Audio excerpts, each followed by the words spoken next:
Sabi ng Proverbs chapter 5 verse 21, ang kanyang paningin ay laging nakatuon 24/7. Ibig sabihin, araw at gabi, oras-oras, laging nakatingin siya sa atin. Bakit? Bihira sa tao ang papasalamat. Akala niya, yung biyaya na nagmumula, na nakukuha niya, akala niya sa sarili niyang lakas. Hindi po yun. Kaya, kung lagi po tayo nagpapasalamat, yung ibang tao ay kinakapos, yung ibang tao ay naghihirap, pero hindi tayo maghihirap. Bakit po? Marunong kang tumanaw ng utang na loob sa Diyos. Amen? At dito po, sinasabi ng Panginoon, para sa inyong pakikipagkaisa kay Kristo.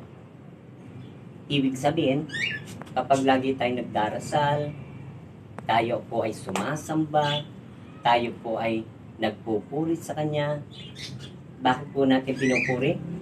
Pinupuri natin siya sapagkat sa araw na ito, tayo ay hindi pinabayaan ng Diyos. Amen? Tayo ay iningatan ng Panginoon. Pinupuri natin ang Diyos kahit tayo'y walang handa, maraming nag-aabot ng pagpapala sa atin. Amen? Oh, kaya kagaya namin, wala kaming handa. Kaya ang dami nag-i-invite. Di ba? Doon na lang, nakikita. Di kain lang. At isa pa po, ipinakikita ng Diyos na kapag ikaw ay lagi nagdarasal, lagi ka nagpupuri, lagi ka sumasamba sa Kanya, kaya nga yung pagsisimba, huwag natin kakaligtaan po yun. Yun po ay investment natin kay Lord. Dumating man yung problema, agad-agad sinusolusyonan ng Panginoon dahil tayo ay nakikita ng Diyos, lagi tayo nagsisimba araw ng linggo.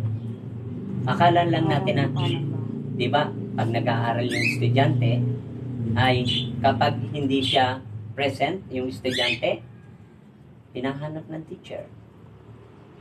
Pero tayo, alam ng Diyos, tayo po yung mga anak niya na kumikilala sa Kanya.